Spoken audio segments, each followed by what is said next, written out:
So I'm curious as to how you became spiritually awakened or enlightened, and what are the turn of events that happened in your life that brought you to where you are now? Let me answer this to the best of my ability. I do not have a personal me and my story to share to the world. I identify myself as spirit, which has no space and time-bound history involved in it. My temporal human form is not even worth mentioning. It's nothing of relevance. It is important to see that all stories compile to make up a personal me, which is my upbringing and my ethnicity, my family, my religion, the events leading to a personal spiritual awakening, and so on. This locks people into a prison of the collective conditioning, away from the present moment reality, which is all we ever have.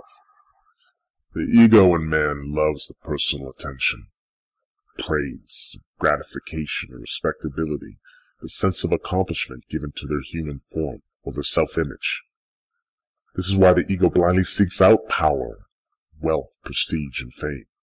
There's an insatiable craving, this appetite and need to be validated by others because of the lack of what one feels within themselves. This is done so the self-image or personal selfhood becomes strengthened, to feel special, to be a somebody. The spirit in its wisdom and maturity has no cares for these superfluous and childish things, for it sees them all as phenomenal, illusions, smoke and mirrors, sought out by the unenlightened and unconscious deluded minds of the masses. There is no my life to talk about. That is just an illusion of separateness, which is really the ego's playing field. I and existence are not two. I do not have a life. I am the very life itself, the one field of consciousness in which all sentient life arises and subsides. It's important to be courageous. Do not carry any burden of identifications. Stop storifying. It's a mental trap. Then you'll be free from the ego domination that had invested its identity through you by collecting contents. It will definitely lose its hold on you. I'm not gonna get a story of you, am I? It's a bit challenging not to know who you are as a person. Yeah, well, it may be challenging perhaps to the mind and its preoccupation with form and details, digging into mundane appearances. What I'm imparting to you, the conditioned mind doesn't like it. It has no appeal to it. It will most likely resist, because it strips it of all context. The mind is obsessed with perceptual form. It's addicted to endless details and complexities and stories. It needs something to label and compartmentalize and to put into the world of the known. It does this in order to feel in control and safe. It's familiar. Do I belong to an Eastern thought or a Western way of life? Am I New Age? Am I a Buddhist? Am I a self-appointed Western master of non-duality? Do I have ties to religion? Am I an atheist? Have I name-dropped by learning from a particular popular sage or yogi or swami? Or did I learn through spiritual holy book? The unconscious minds of the masses have nothing on me. Nothing. I will not provide anything of myself by way of form to entertain the collectivist mind in that way. What I'm sharing or imparting to you is outside of its comfort zone, its need to know and to feel in control. I will continue to remain empty, nameless, storyless, formless, a nobody. You have to look upon me with non-projecting eyes, or you will miss what I'm imparting. The who, what, where, and when computing thought process is inevitably time-bound. It has an erroneous belief in a sense of division and separation that comes from a sense of feeling incomplete, insecure, or vulnerable. Stop adding unnecessary baggage to who you already are. Who you already are is already complete. It's already total. Give up defining yourself with never-ending mental concepts and contents. They are not the fundamental truth. It's important to be empty and be the detached witness and unmask your eternal spirit. Set it free. Okay, wait. I'm a bit confused. So you're saying that we, in the spiritual community, should drop all our titles and associations that we have learned and remain empty An anonymous in the world? Like you? Not gaining any personal recognition or credit for his spiritual works? That isn't for me to say. What people should or shouldn't do with their chosen path is completely up to them. I am speaking at the core of who we really are, and my choice is to mirror how I perceive the pure truth. Those who present spiritual wisdom out there in their own particular way are not judged as right or wrong in my eyes. You can either portray yourself as a human being or a person that is spiritual, putting spiritual truths out there, or you can decide to get off the social grid of the matrix itself, becoming silent, empty, nameless, and loving as sources. Let going of it all, until the purity of your inner essence, your nobodiness, your non-beingness is reached. Have the courage to be the unsung hero of your own world, your universe. Promote spiritual healing, courage, self-empowerment, source expansion, and universal oneness through you. Help inspire others to unselfishly do the same for themselves without the involvement of the ego, asking for nothing in return.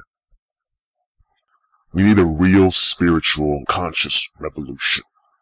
Many spiritual seekers and teachers of the contemporary world today have willfully settled, becoming rigidly tied down by their particular associations with Eastern or Western philosophical belief systems, belonging to certain spiritual, cultural traditions or groups, getting their sources from ashrams, retreats, popular New Age spiritual books and their authors, channelers or yoga or meditation techniques, energy healing, crystals, and so forth. Don't get me wrong, the things I just mentioned you can say are a necessary first step in the great spiritual shift on the planet. They are the things that we give ourselves permission to become more spiritual. But they are forms, they are objects, and they were never meant to be the final stopping place for the mind to settle into, creating more division between us. At some point in your life, that may have been helpful for you. Just like the raft that brings you across the river to shore. Be grateful for that. But then when it's done, you leave it behind. You don't carry it with you into the village. You don't praise it. You don't put it up on your wall. You're thankful for where it's got you, and you move on. Just continuously allowing the flow of life to bring you into new experiences, into new realities or paradigms. There's no attachment to it. The ultimate peak, the ultimate flowering of the spiritual path is becoming enlightened, as the caterpillar is to transform into a butterfly. In other words, constantly waking up from the dream world of form identification, the grand sensory illusion of separateness, distinctions and limitations, social cultural expectations, and dropping all of these mind-made identifications and attachments that cover up your innermost essential essence. One has the vast space for true freedom and to spiritually be. Consciousness, you can say, helps us with the twofold fundamental truth. The first part of this truth is giving you guidance in a form of universal wisdom, in order to help point you to the stillness and presence beyond space-time, beyond the limited thinking mind. The second part intentionally gives you an appearance, a distraction, Maya. This is done in order to help us develop discrimination. Do we choose the transient world of forms, the objects there in it, or do we choose that which is behind all form? See past the ego's perception of outer differences, the teachers, the various spiritual practices, the books, or whoever or whatever your dualistic mind thinks is responsible for the knowledge of the teachings you received. Go beyond the mind and look deep enough to see that there is absolutely no separate doers out there apart from pure non-dual awareness.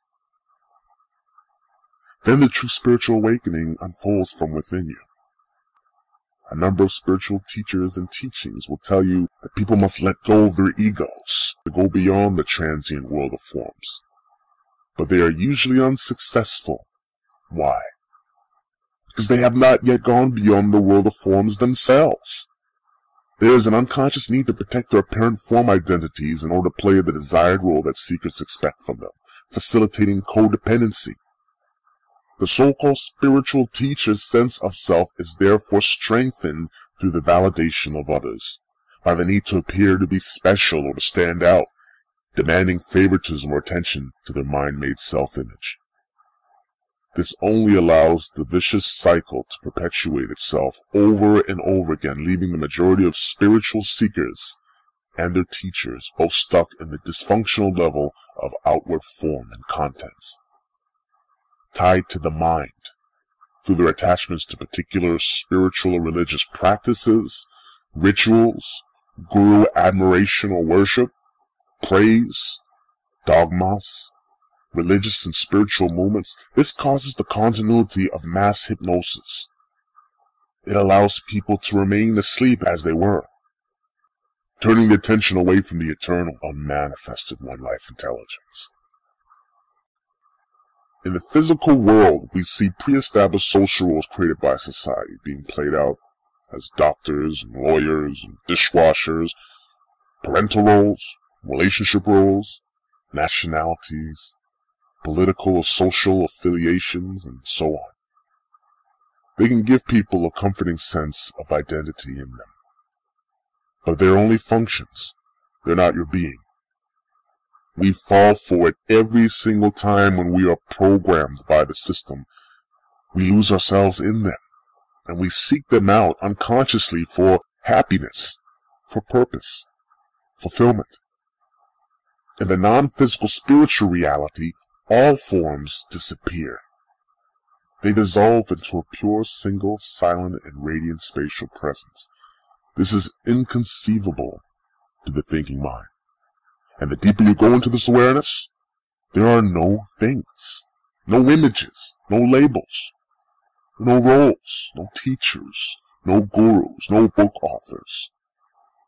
True spirituality has nothing to do whatsoever with your beliefs, but everything to do with your identification with the uncluttered and non-local domain of spirit, your true essence identity. No one could say that I am an enlightened being, that I became awakened at a certain point in my personal story, that I had learned through a particular spiritual teacher or teachings or technique which stem from some tradition. Mindfulness is required. Alertness is necessary. If you dig deep enough, the majority of so-called spiritual teachers have a loyalty or tie subtly pointing to the doctrines of religion, tradition, Buddhism, Christianity, Hinduism, New Age, or whatever is drawn from the inventory items of contents, locking them into a pattern of thoughts and beliefs. I'm not anti-form. Form is beautiful. Form is wonderful. It's there for experience. But form is a space-time temporal expression of the formless eternal awareness. All forms are useful limitations. They're definitions, they're boundaries. It's what gives us a sense of who we are. We are all here to learn and experience our unbounded consciousness through form, only to go beyond them, through the development of detaching, discriminating, and disidentification. When this is done, we awaken to our true nature, our true self. The conditioned mind is unconsciously afraid of the loss of identity from form. It is afraid of the natural state of non-beingness, the abyss, the emptiness. The mind is so busy trying to fill its emptiness with forms because it's afraid that it will cease to exist once it is empty.